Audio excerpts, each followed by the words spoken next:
be here on the same stage as the author, because I've known him for quite some time now. He lives in a lovely house in Princeton, which is the area where the famous University of Princeton is also. His biography was not read out, but let me briefly tell you that he was a senior or a group president, a vice president of a very famous corporation called the ITT. He's an electronics engineer, made a lot of money, and at the young age of 44, I think, he thought that he had made enough money, and he created some trusts so that his wife doesn't get the feeling where the next meal is going to come from, and for his children, and just quit the job, which no one in his right mind would have done at that stage. And therefore, he devoted himself to a cultural renaissance by writing books which are different from what you are being prescribed as textbooks. I've been urging him to write an alternative history of India. I said, one of these days our government will come and we will prescribe it as a text.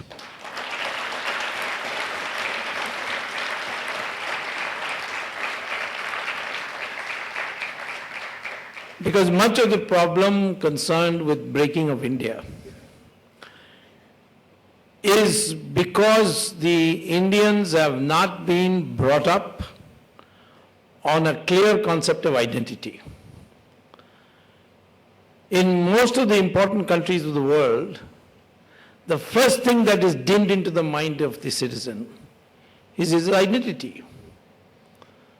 Sometimes the formulation of identity is such that you know that it can't apply to everybody, but still they say the identity of nation is this. For example, Samuel Huntington wrote a book called Who We Are.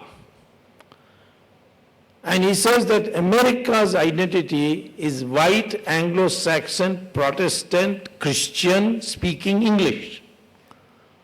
Now we know there is a very big segment which is not white, which is not Protestant, which is not even English speaking. There are a lot of Spanish speaking people who don't speak English.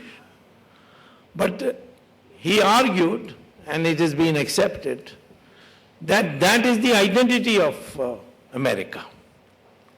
And it describes the parameters with which Americans are to function.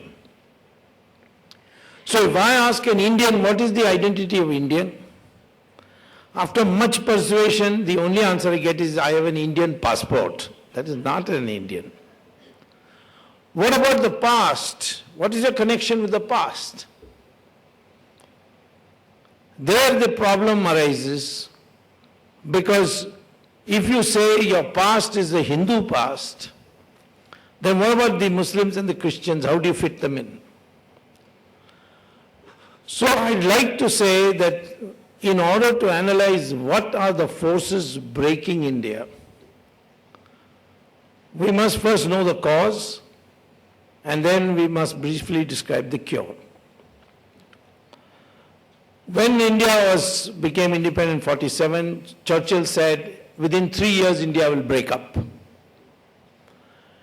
In 1967, Nixon wrote a book saying India will break up into 20 countries. The Chinese, whom I know well, and I've been many times to China, they told me in 1962 they were sure that India will break up into several countries after the defeat, because it was an artificial union. Many Indians think that India was created by the British, by the Act of 1947, which is called the Indian Independence Act. So therefore, we need a counter intellectual movement, much like Vishwamitra, who was not given entry into the heavens. So he created a counter heaven, a counter universe, till the gods got scared and then told him that we accept you. I think today in our modern India, we have a new Vishwamitra in making, he's Rajiv Malhotra. Because I've read his books, I've stayed with him in his lovely house,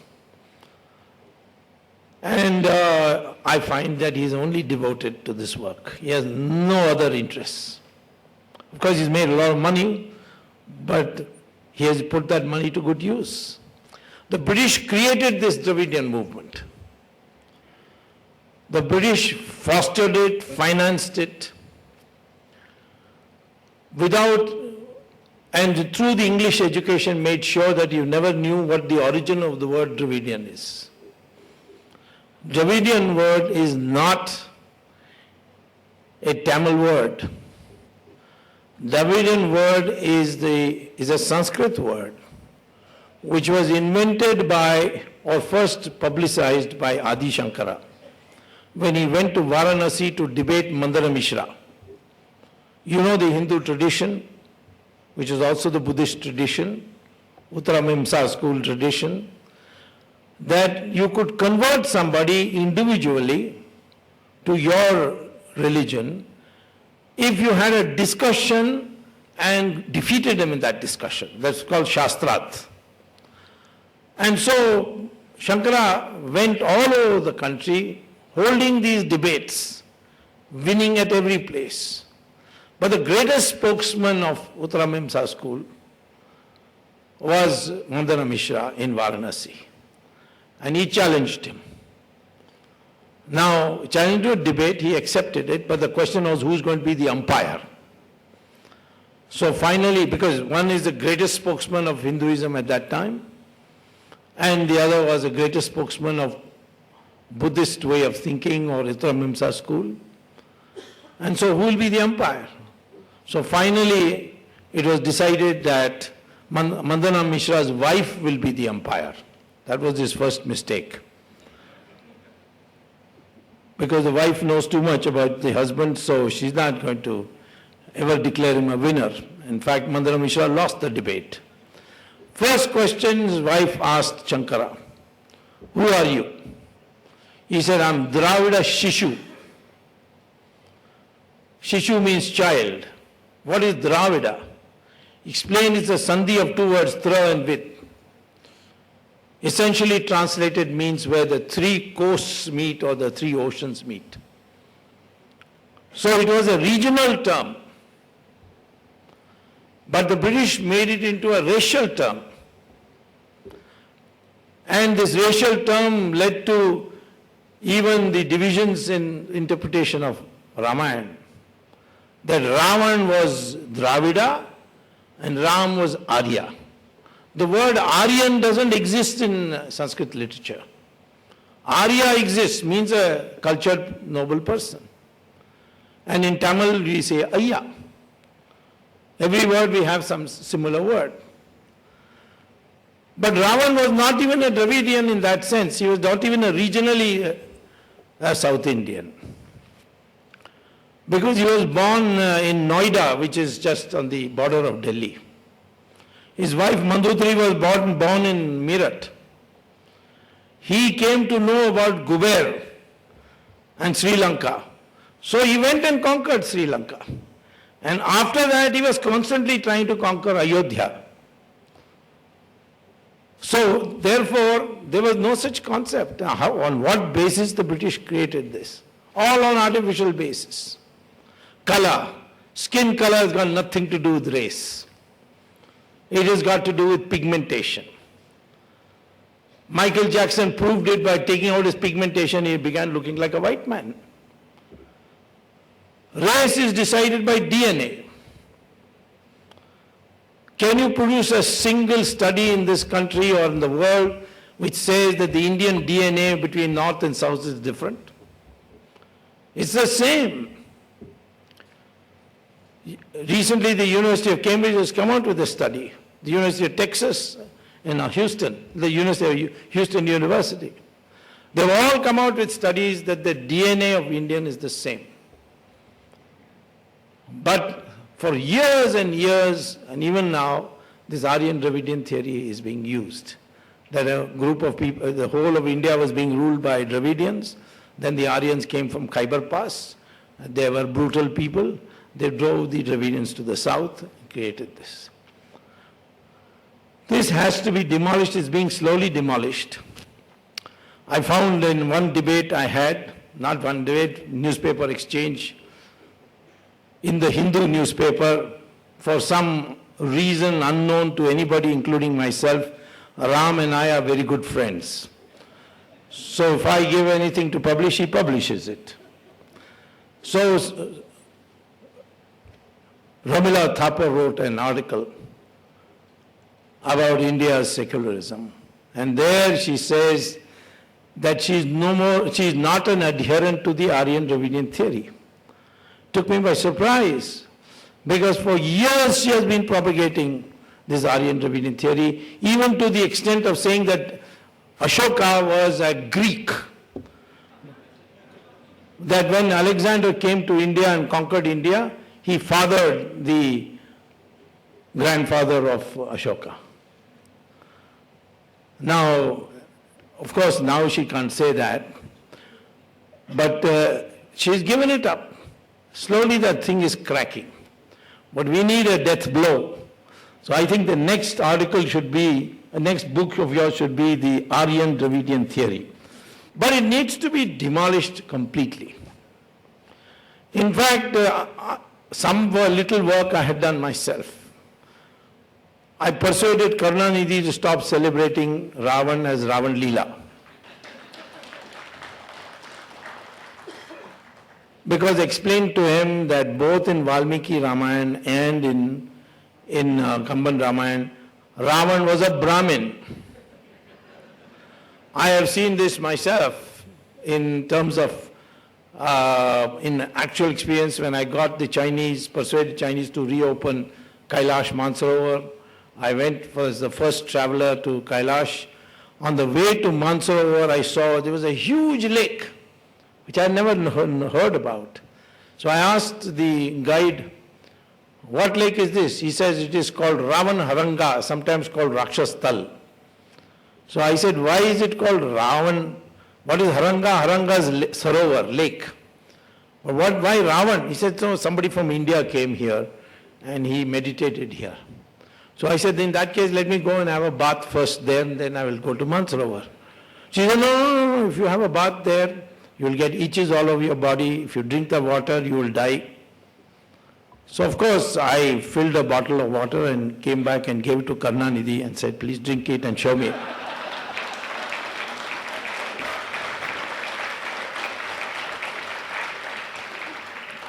Now the Dravida movement used to name their sons as Ravanan. Not anymore. But now, you can find many middle-aged and old-aged people who got the name Ravanan. So this is the extent it went to.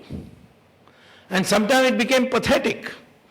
The leader of the Dravidian movement, E.V. Ramaswamy Naikar, he wrote a letter in 1944, which I got a copy of, in which he is pleading with Jinnah to include in the creation of Pakistan an independent Dravidistan. And Jinnah, as a convinced Aryan, says, Dravida, you have nothing in common with us, you must fight for yourself. It's a pathetic letter. The same E.V. Ramaswamy Naikar went on 15th August 1947 to the governor of Madras and said, let the British go from anywhere in India, but in Tamil Nadu, please do not leave. We need you. We want to work under you. We want to serve you. Of course, the British by then had given up hope, and they didn't listen. So I am saying today that we must adopt an idea and a concept of an identity of an Indian. If you read the literature of Al-Qaeda, or for matter the secret researches going on in Saudi Arabia, and I came to know this because I had a Saudi Arabian student in my class at Harvard, who one day came to ask me that I have been asked to ask you a question which is not connected with the course. So I said, you ask me after the class is over. So he asked me that we are studying this question, that when Islam went to Iran and it was being ruled by Zoroastrians, it was a 100% Zoroastrian country, within 15 years of the conquest of Iran, Iran was converted to 100% Islam. Neighborhood, which called Babylon and Mesopotamia, they, after takeover by Islam, they converted them in 17 years to Islam, 100% Islam. The same thing with Egypt, 21 years, 100% Islam. The Christians went to Europe and they converted Europe to 100% Christian in 50 years. But in India, 800 years of Islamic rule, 200 years of Christian rule, and you are still 83%. He said, you can't understand.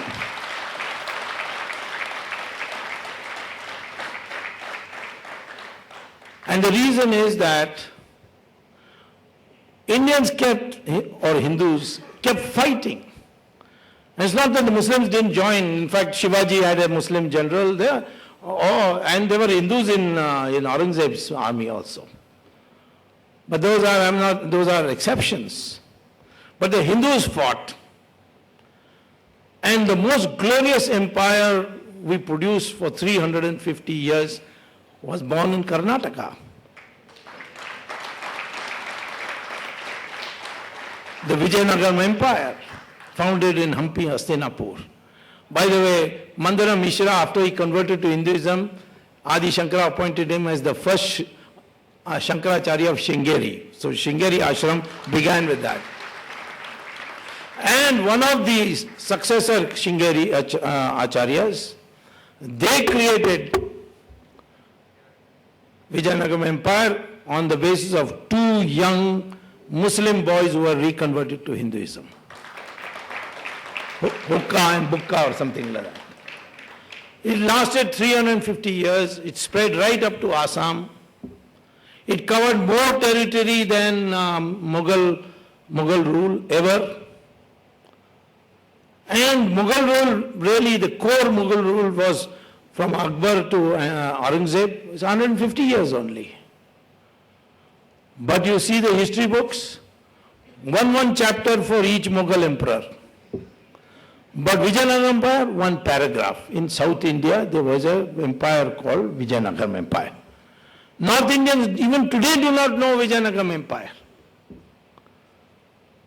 So we need a new history book to tell you your identity. And they were fighting. What about Guru Gobind Singh? What about the sacrifice of Guru Tegh Bahadur? So these are the things that have to be brought into a book. I mean, I'm very happy about the book he's written about Breaking India because I'm a Tamilian. And as a Tamilian, I've been fighting this Dravidian movement from day one. Most other anti-Dravidian people are too afraid to fight them because they are a bit violent. But then I know how to take care of violent people also.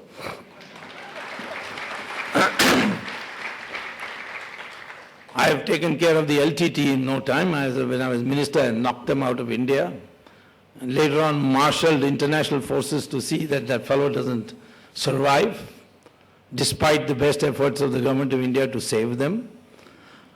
Nevertheless, I am saying today to you, first of all, this is first point. Second point is this Hindu lack of self-esteem. He becomes very diffident. Moment you say Hindu, oh no, see, I am not communal, please don't involve me in all this. I'm not saying that what I'm saying how Hindus can improve himself. How does that become communal? I can understand if I am saying Hindus must kill Muslims, Hindus must make Christians as slaves. That is communal. But if I'm saying there is something wrong with us, that we are not able to bond together, we come together. For example, Kumbh Mela will come together, 1 crore people will come. Government will not invite them, nobody will invite them. They'll come themselves, behave very well, there will be hardly any crime in Kumbh Mela, and then they will disperse. Because all of them have an individual relationship with God. They say, please, my promotion is blocked, so I've come on this yatra, please see my promotion is, and back. There's no concern that 500,000 Kashmiri Pandits have been driven out from Kashmir. There's no concern that Bangladesh was 32% Hindu in 1947, today it is 7%. There's no concern that every day Hindu temples, ancient Hindu temples are being demolished in Kazakhstan and Guyana. We feel ourselves as individuals. This collective consciousness is not there because we lack self-esteem. We got wrong notions of our history. We didn't lose to foreigners because we were inferior. We lost because our rules were too civilized. We had a first rule was no fighting till the sun rises. And once the sun sets, go back to your tent and go and have a sleep. And come back the next day when the sun rises. No fighting in the villages or the towns or in the agricultural field. Fighting must be in the open Maidan only, where minimum damage is caused to the civilians. And third is that if you, after get defeated, if you defeat the enemy and he apologizes, then you forgive him and send him back.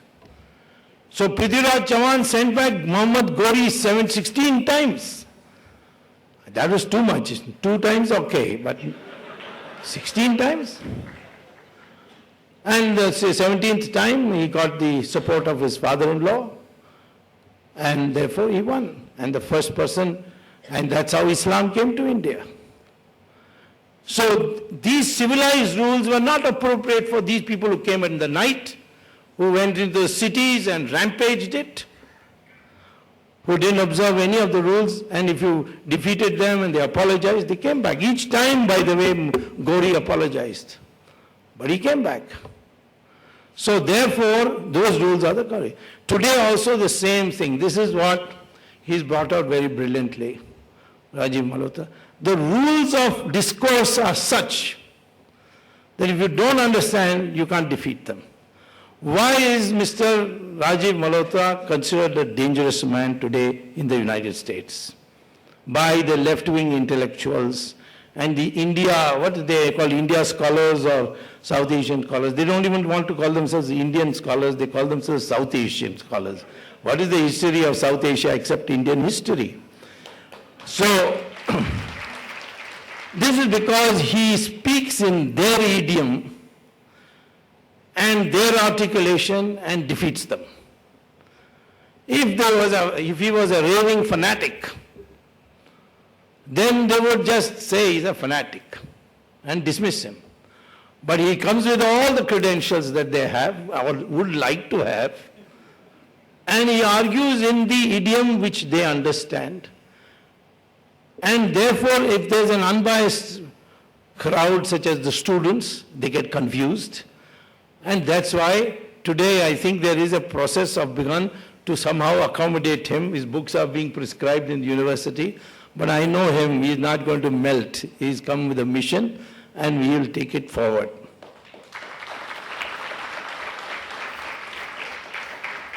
I have 2 more things to tell you. First is that breaking India is also being done through reservations. I am totally in favor of reservations for scheduled caste and scheduled tribes. But I can't see why anybody else should get reservations. Because reservations should be given to only those sections of society who have never been ruling classes in our country.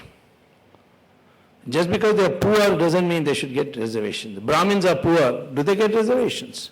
A lot of rural Kshatriyas are poor, do they get reservations?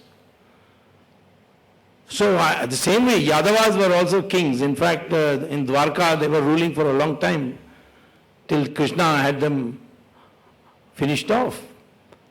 Jats have been ruling Delhi. Why these ruling? And Muslims ruled for 800 years and today they want reservations. If there's anybody who should get reservations and preference to Muslims, it's the Hindu who was persecuted all these 800 years. He is the one who deserves the reservations. Christians were ruling classes. Why should they get reservations? And where does this definition of minority come on the basis of religion? Is there any country in the world they can show that minority is a religion? The United Nations had collected from all countries of the world what is the status of minorities. Thailand, countries of Latin America all wrote saying we have no minorities. Now can you believe Brazil writing that we have no minorities? They've got so many minorities. Because they say minority is only that group which is ethnically different. So Muslims are not ethnically different. They are all descended from Hindus only. Christians are not ethnically different. Scheduled caste I don't consider as minorities anyway. They are part of the Hindu community, but we exploited them. And therefore we have to make good for what they have suffered. Of course, as they join the mainstream, we should allow them. And we should go on co-opting them. Ambedkar is an example who should be called a Maharishi or a Brahmin. He should not be called a scheduled caste because he was a scholar. He went in 1915 to Columbia University, wrote a wonderful thesis on economics, PhD. But at the same time in seminars he was writing about the cultural unity of India. He says there is no country in the world which is culturally one as India is. But Jawaharlal Nehru was a bit jealous of him because Jawaharlal Nehru used the word Pandit for himself after failing in all exams. And he saw this Ambedkar with PhD and a law degree and from Columbia and from London School. So he felt jealous, like he felt jealous about Subhash Chandra Bose. So he cornered him. Do you know that Ambedkar lost his deposit in 3 successive Lok Sabha elections in Maharashtra? Because Nehru saw to it that he would lose the amount of money he spent. And he became bitter in the end. But even then he converted only to Buddhism. He was being pursued by the Christian lobbies and the Muslim lobbies to convert to their religion, but he said no. And he became a Buddhist. It was the Janata government which then gave him Bharat Ratna. He was denied Bharat Ratna.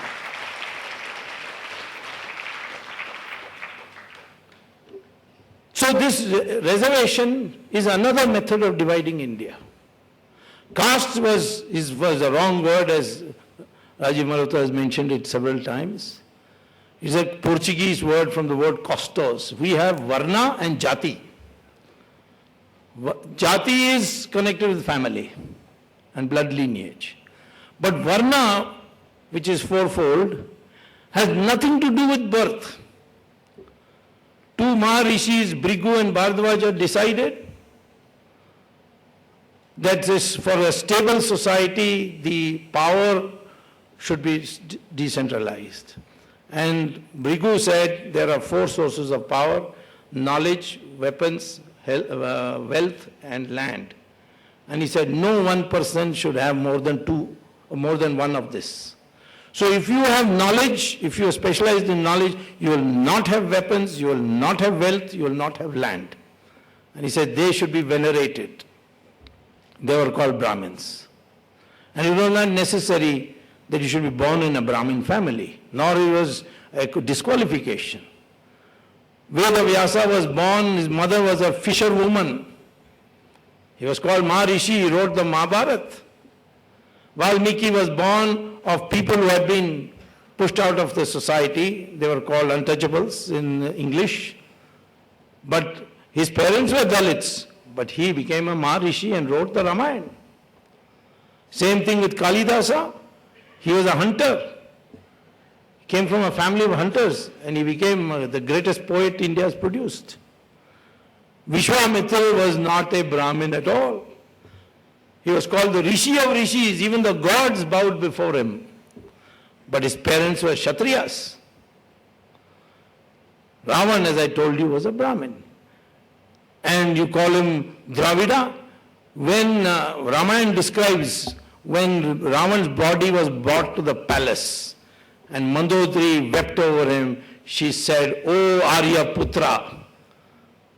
I showed this to Karunanidhi also.